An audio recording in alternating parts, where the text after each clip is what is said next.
it looks like it is leveling off a bit, so I'm going to go ahead and get started. Welcome, everybody, to Belong at Brown Master's Student Life.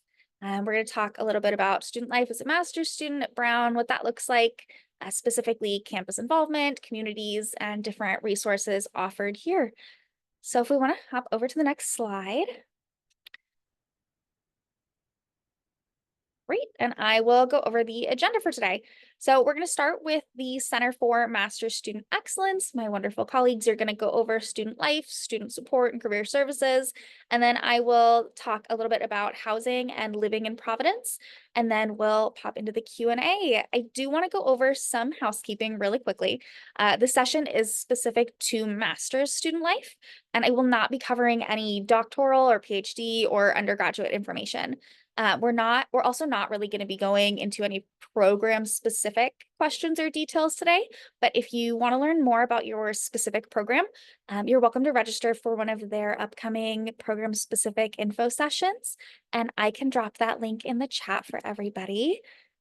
So if you're interested in that, you're welcome to register.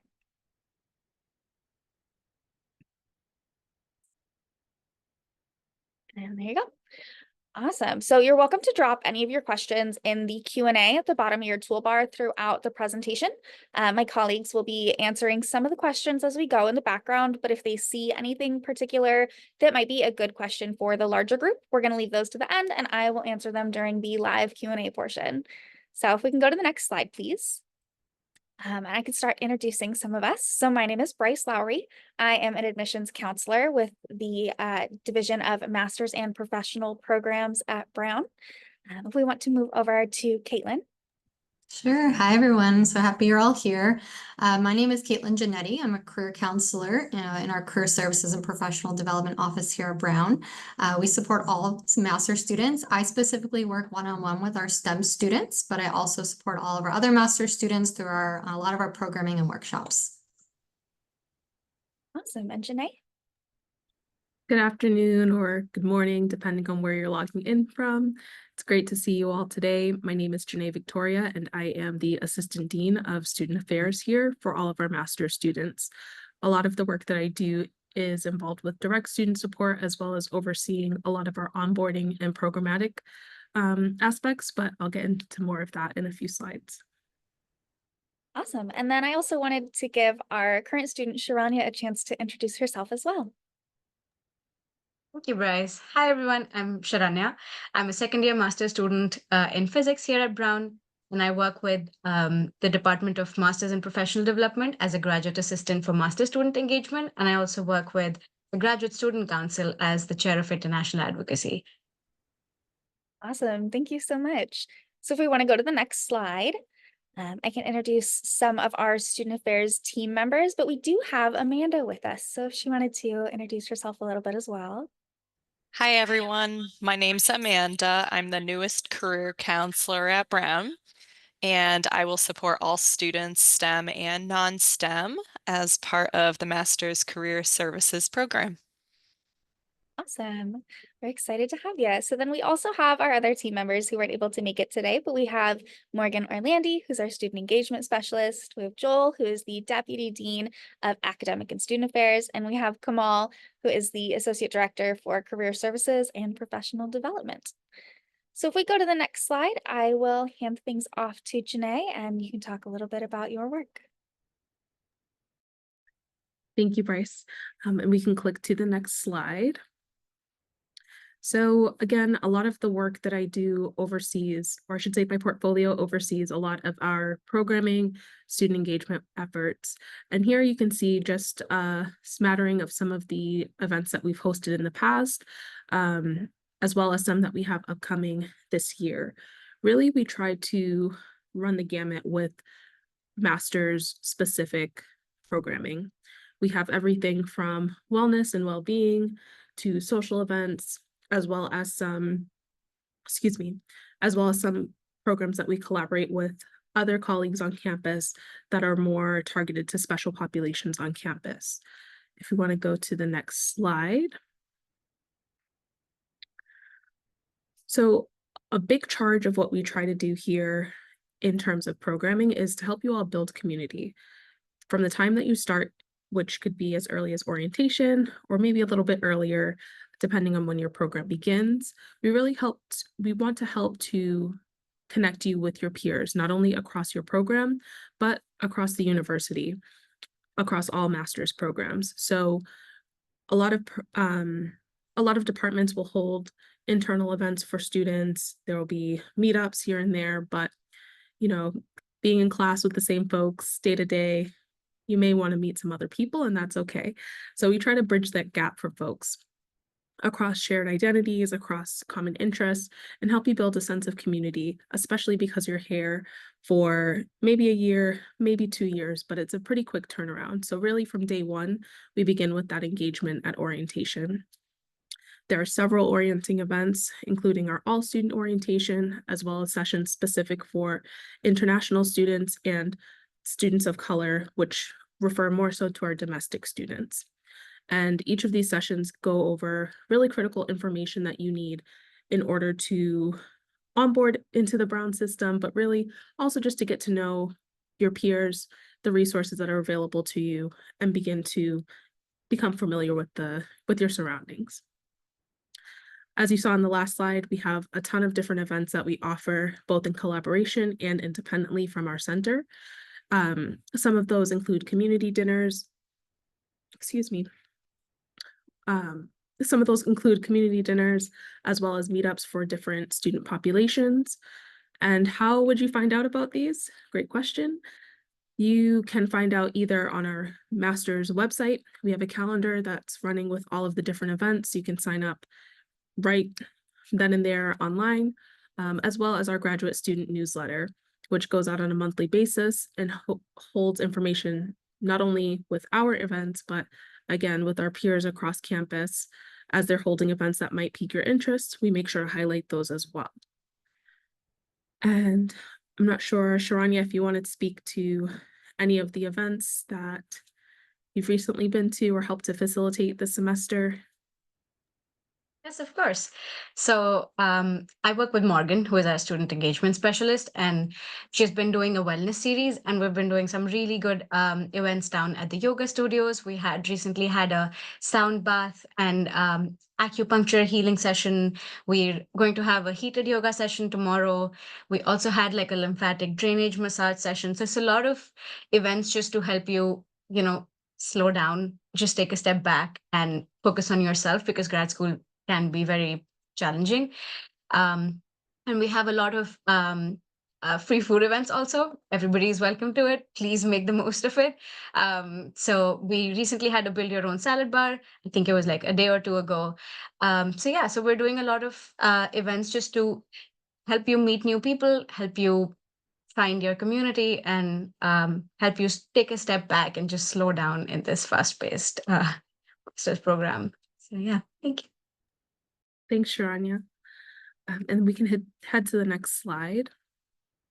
So in addition to the programs that we host in the Center for Master Student Excellence, or CMX for short, we have colleagues across campus that also host events. Here are a few of them. We have folks that are located in some of our identity centers. So for folks who may identify with a specific population, there are physical spaces on campus that you can frequent, that have programming, that have staff, and particularly staff that's dedicated to master's and graduate student experiences. So those are great resources to familiarize yourself with. In addition, we have more broad overarching offices, including student activities. As Sharanya mentioned, she's a member of our Graduate Student Council, which includes both PhD and master's students, and our chaplain's office, which support all of our students. So again, these are just a few of our community groups across the university, but there are so many, and there are so many opportunities for you to get involved and get connected. So we highly encourage you to do so. And so with that, we can head to the next slide, and we'll transition just a bit into student support, which is where you'll probably see my face most directly. And we can head to the next slide. So coming into a new university, there are a lot of things that you know, which is why you would be accepted, but there are also a lot of things that may be unfamiliar. So we really want to make sure that you are aware that you have resources, because life happens, things pop up, it can be difficult, but that's okay. We have resources to support you, and if you don't know what those are, you're more than welcome to reach out to myself or any of my colleagues, and we'd be happy to connect you. Here we have listed just a few of those services, including our counseling center, which has both a physical space on campus. They offer virtual appointments, and we also offer timely care, which is available to our online students as well. We have our accessibility services, the Sheridan Center, which serves as a resource for some tutoring support, English language learner support, as well as Writing Center. You'll be writing quite a bit in your programs, I'm sure. So a really great resource to know. In addition to that, we have resources available through BeWell, through our University Health Services, to help you focus on your physical health as well. And they also offer a good number of online resources as well for our students who may be taking online programs. And we can head to the next slide. Emergency funding, I won't say my favorite, but I will say I see a lot of these requests come in and most directly work with these students. So during the time of your studies here at Brown, there may be an event that happens. Emergencies are never planned, and we understand that, and we would hate for that to disrupt your academic progress. So we do have some limited funding available to help students navigate these acute emergencies that come up.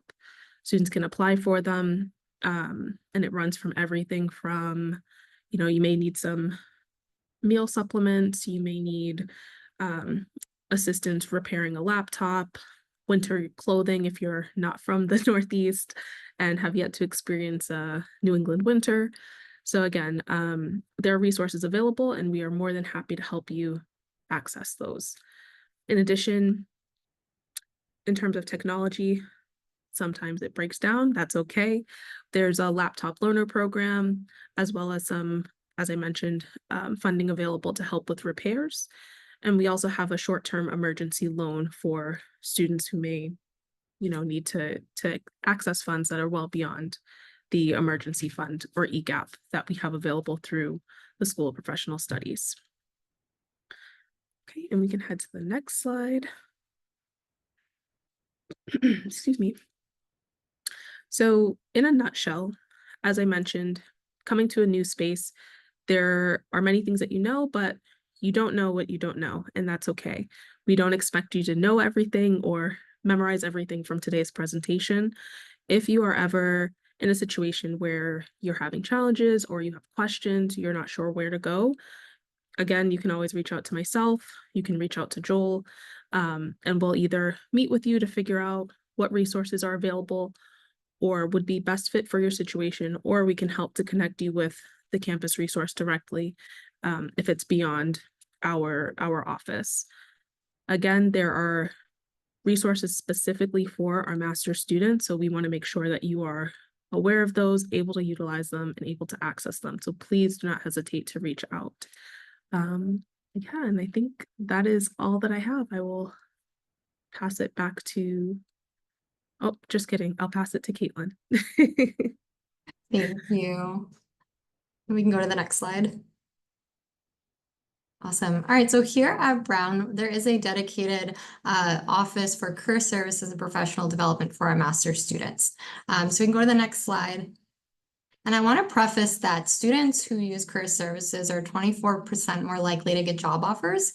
So during your time here at Brown, or if you decide to come to Brown, I want you to take advantage of these services and the resources and support that I'm about to introduce to you. In the hopes of, if you're planning to get a job, an internship, these resources can really support you during your time at Brown. Next slide, please. All right, so we do a lot with master's students during your time here, whether it's 1 year or 2-year program. We do a lot of different things. One of the main things that we do is we meet with students one-on-one. So we'll meet with you during individual coaching sessions. These are usually 30 minutes long. We have in-person and virtual appointments for students. Anything from a resume and cover letter. So if you're getting ready to apply to an internship or a job or a co-op and you want to tailor your resume, we can help with that. We can help you with formatting for a specific industry or how to write a strong and impactful bullet point. Or also, sometimes writing a cover letter is very scary and can be hard. So we can certainly help you with understanding how do I write one and how do I become a strong applicant for a position.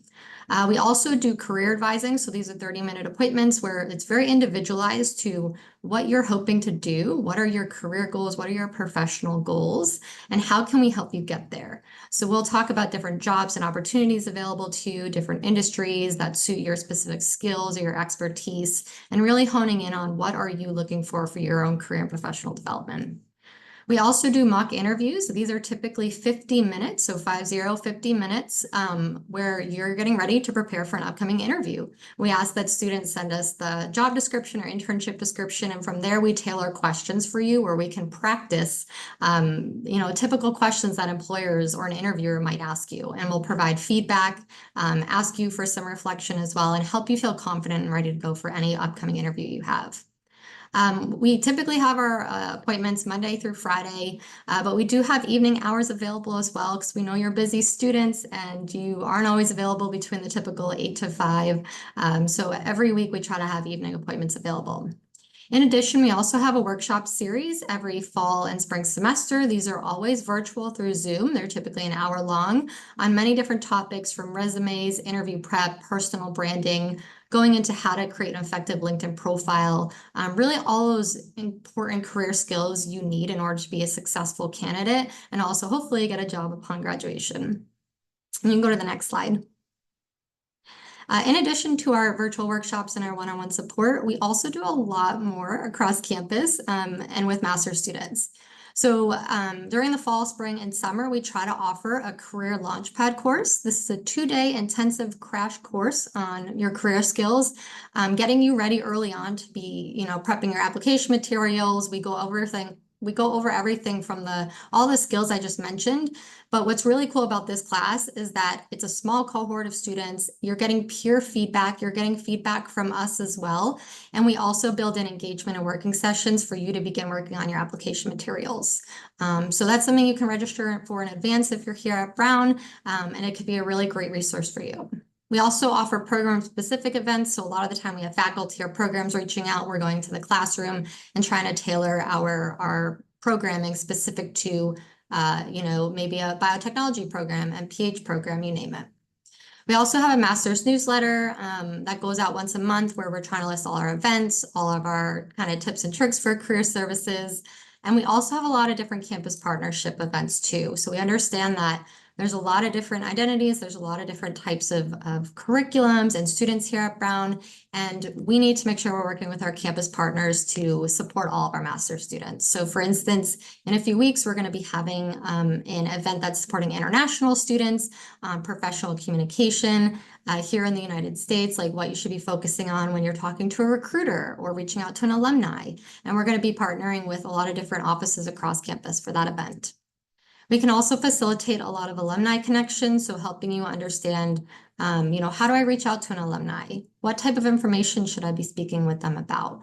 How can I learn from their career paths? So we have a lot of different resources and support and areas to help you forge those relationships.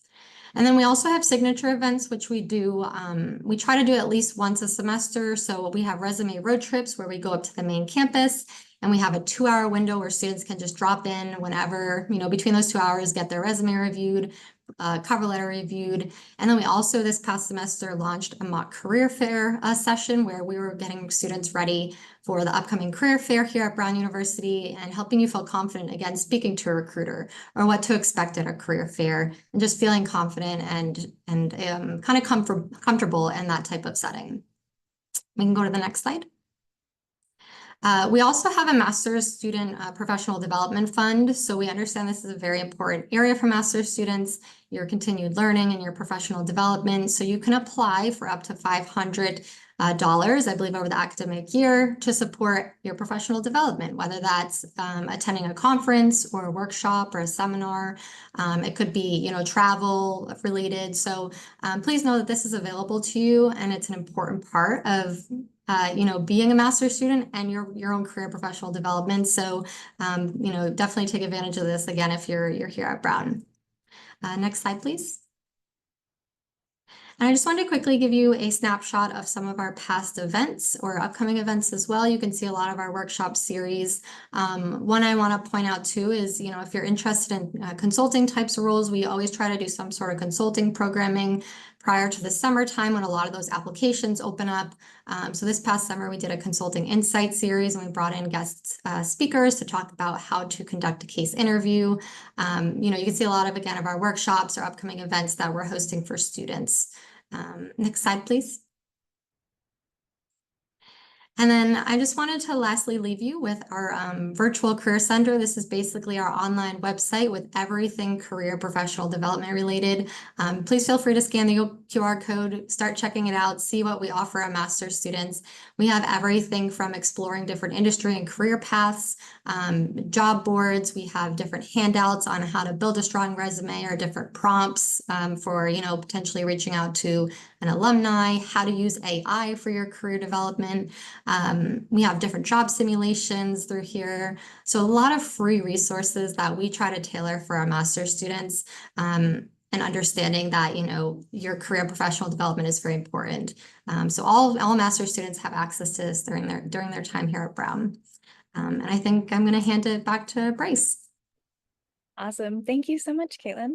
If we want to go to the next slide, please, I will talk a little bit more about housing and living in Providence. It's a really crucial part of your experience as a master's student. So let's go to the next slide. Great. So let's kind of look at our location. On the right hand of the screen, this is a map of Providence. It makes it look a little bit bigger than it is, but Providence is a pretty small, manageable city, and this map is just broken up into the neighborhoods. So if you look at the left hand of your screen, you'll see some popular neighborhoods that students tend to rent in, as well as the average rent. And this is for a 2-bedroom apartment. So we do recommend, roommates in theory would be sharing, and this rent price would be split. So if you look at the map, College Hill is where Brown is mostly located. It does kind of spread out across a bunch of different areas. For example, my office is in the Jewelry District, which is a part of downtown. And that is maybe a 15-minute walk up the hill to the main college center. That's also where your student support services office is. It's where a lot of the dining halls are, a lot of the classes are held. So that is about where you'll be in Providence and the different neighborhoods that are popular to rent. And I know Fox Point is pretty popular. Wayland is pretty popular. But yeah, these are averages. So, depending on when and where you're looking, you might find something a little bit less. You might find something a little bit more, depending on what amenities you need, what kind of, what amount of roommates you're looking at. Just all sorts of different factors can play into it, but this is about an average. So if we want to go to the next slide, we can talk about graduate housing. So Brown does offer a limited amount of housing to our master's students. There are a couple different ways that you can apply for Brown affiliated housing. Brown has apartments that we own and lease out to students. The application will open in the spring, and it's only open to matriculated students. So if you apply and you're admitted, you'll need to matriculate to Brown in order to be able to apply for that housing. Housing is less expensive through Brown than it might be in the market, depending again on what you're really looking for, on what amenities and what location. But you would be billed right through Brown for this housing. So that's really convenient. And then if we want to go to the next slide, we can talk about River House. This is an apartment building that Brown owns, and it's in the Jewelry District. It's near the medical school and the School of Public Health.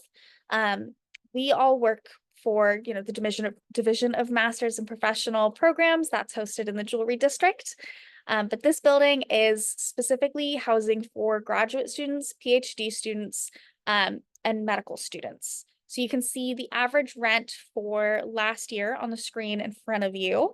But that being said, it's still a really great location. There's a restaurant in the building. It's in a really great part of Providence. It's right on the river.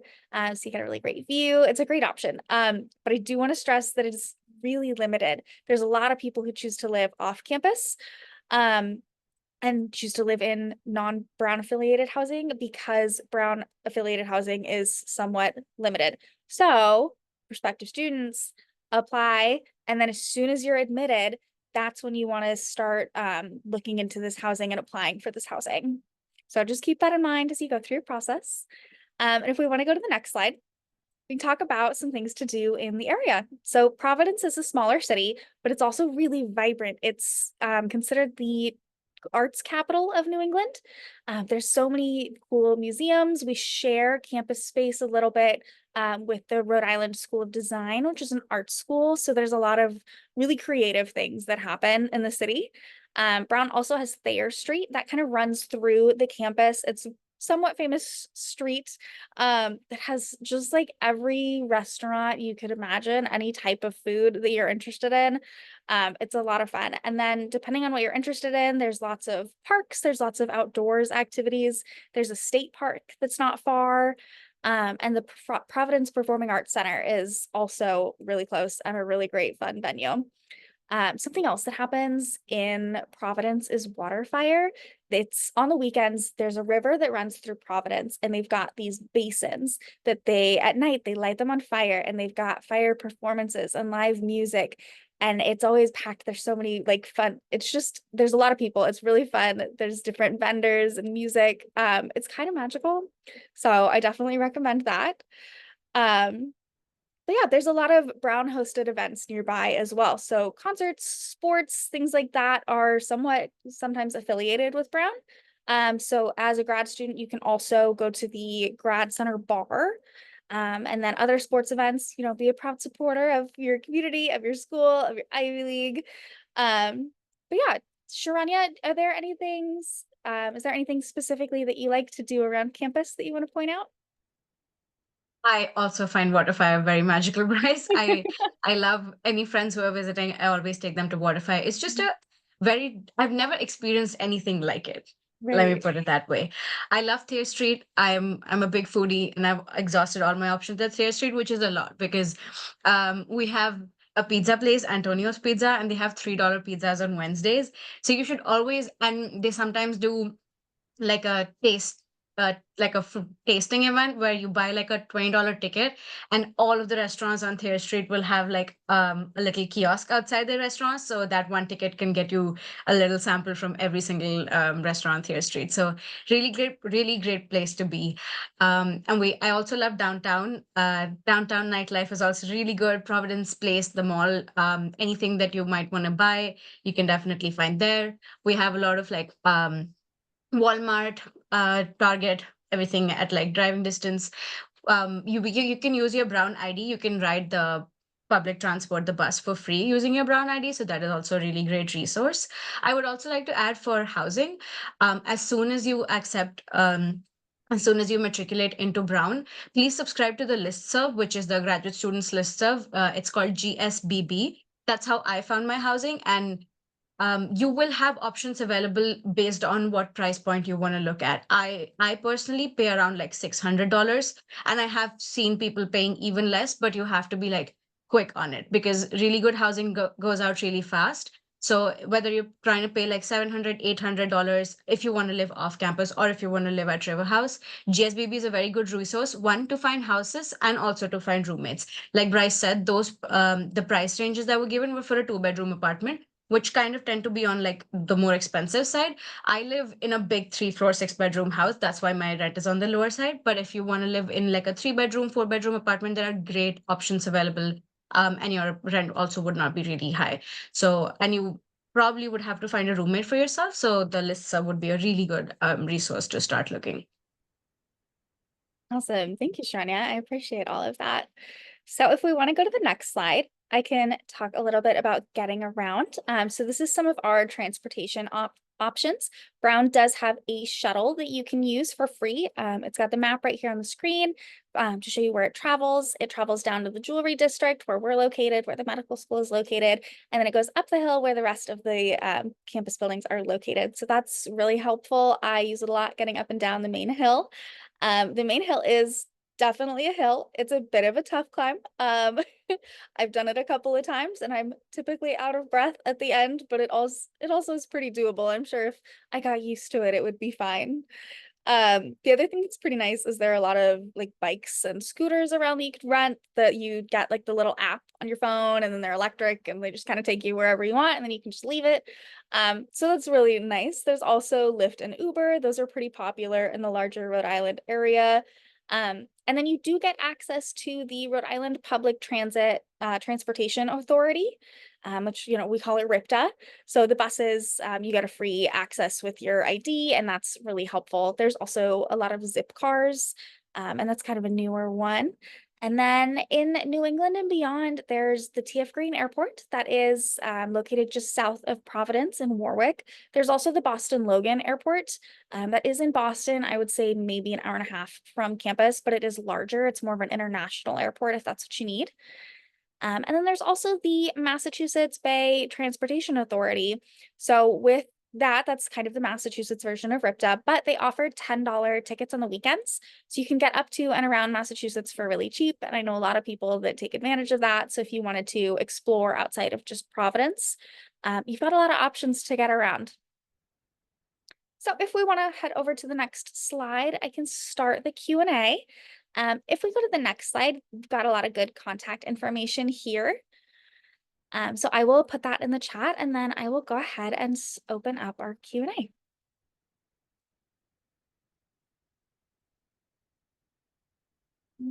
Right.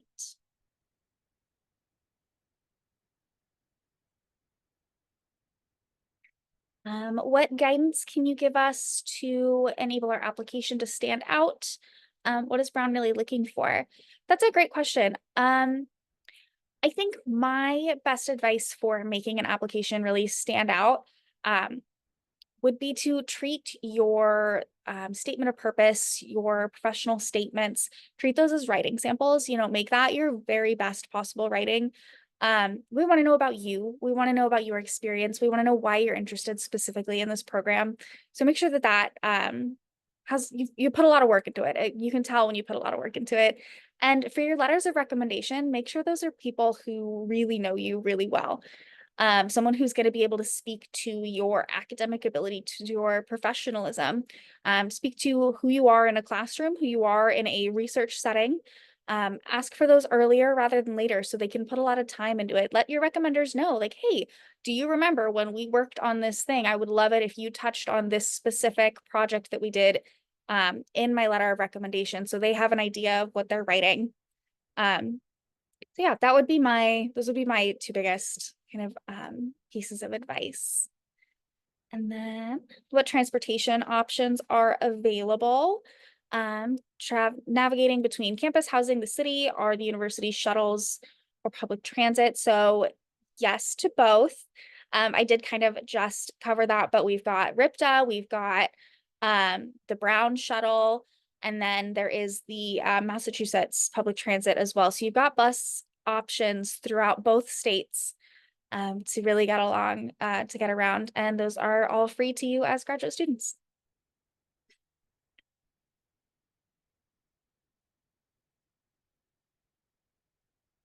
Let's see.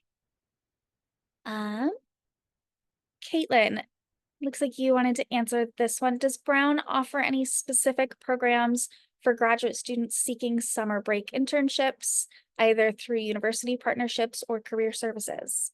Yeah, absolutely. There's no specific program, like internship programs. A lot of, or some of the academic programs, or, you know, your program that you're specific in, they might have really strong employer relations or partnerships with employers that they've historically worked with. And some employers hold specific spots for Brown students for some opportunities, but that's not for every program. But I do want to stress that that's why we're here. We're here to help you with that search, with that, you know, strategy for, you know, getting an internship based on what your goals are. So although we don't offer specific programs through our office, we are here to help you start that search and find that internship and hopefully get an offer in your hand. So I don't want you to stress too much about that. That's why we're here to help and support you. Awesome, thank you. I'm also seeing some questions in here about the application fee waiver, as Holly mentioned in the chat. Yes, we will be offering application fee waivers for non-School of Public Health applications. Those will be automatically applied to your application as long as you're using the same email that you used to register for this event to complete your application. So if you did not use that same email, you can reach out to us, masters_admissions. But there's not a code. It'll just automatically be applied to your account. So when you submit your application, you will not receive that paywall asking for that application fee. It'll just automatically be submitted. The application fee waiver is only for our master's students. Bryce, if I could add one thing about transportation, Yeah. we also have this very cool resource called On Demand. Like Bryce was telling you about the university shuttle routes. Those shuttles end around like 5 or 6 p.m. if I'm not wrong. And then we have the on demand that starts at 7 p.m. So say you're like working late in lab or you're like studying in the library till late at night and you don't want to like walk back home all the way or you're not planning on buying a car. It's a very good resource because we use this one app called Translog and you can basically book a ride through that app and somebody will come pick you up from the location that you're at on campus, on library, wherever, and they will drop you right outside your house. So it's a very good resource if you don't want to walk back alone at night. So I love it. So, yeah. That's awesome. What a good resource. Thank you. Sharanya, we've got another question in here for you. How do you describe the balance between your academics and your social life?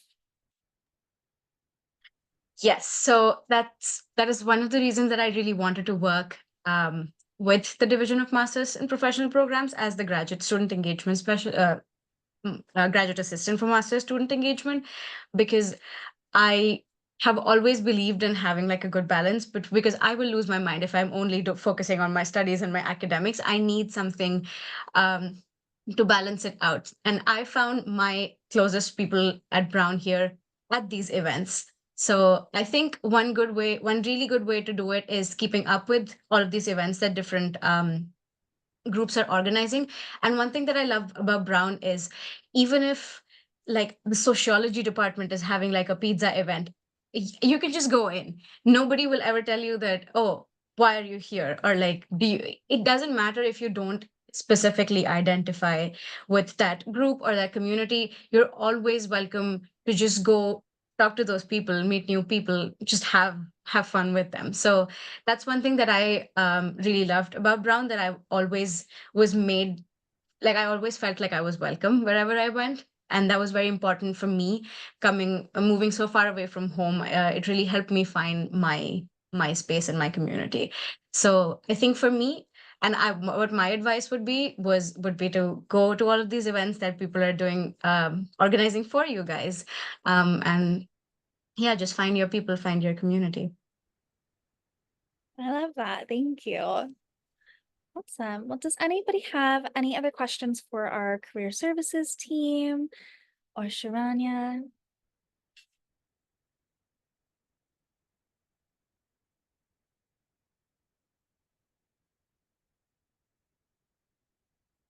Okay. Well, I don't see anything specifically for the rest of our team or Sharanya.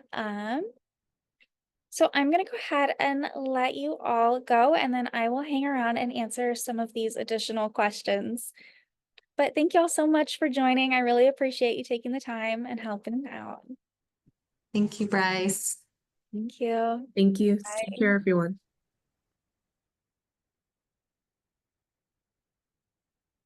I see a question, Bryce. It says, any tips on funding masters, especially for international students? Do you mind if I go ahead and Absolutely, go for it.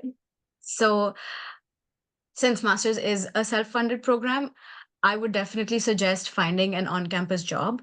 And it is a great way to be able to take care of at least like your day-to-day needs, like your rent, your utilities, your groceries. So, and we will have a lot of, when you get here, we will have a lot of programming and a lot of info sessions about how to look for jobs, like how to apply for jobs, what is the process of getting like your social security number to be able to get paid by the university. So I think getting an on-campus job would be a very good way for you to not fund your master's, but at least be able to make some money while you're studying. So if that is like a big stressor for you, that being able to pay for like your rent and groceries, that would help a lot. Awesome. Great advice. Thank you. All Of course. right. Cool. Well, Shawana, you are free to go, but thank you so much again. I really appreciate it. Yeah, of course. Thank you so much. Thanks. Have a great rest of your night. You too. Thank you. All right. So my colleagues and I are going to be kind of in the background here, just answering any of these last minute questions.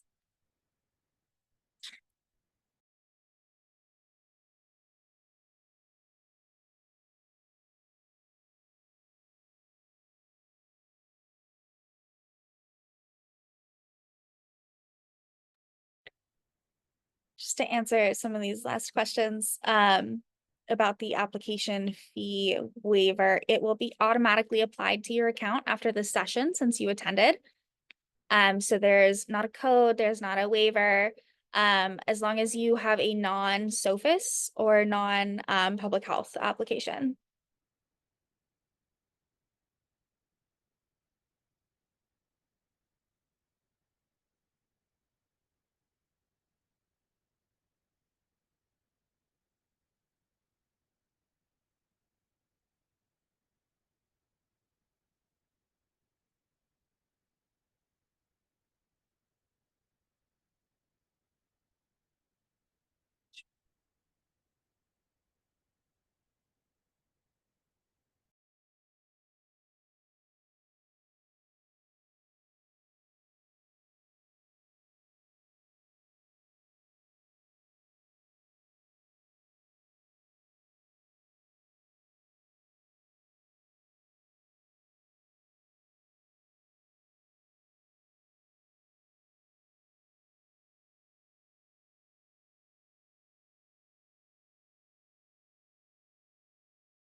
All right. Thank you all so much. That looks like all of our questions for today. I really appreciate all of you spending your time with us this evening. If you have any other questions, please send us an email to masters_admissions@brown.edu. Have a great rest of your night.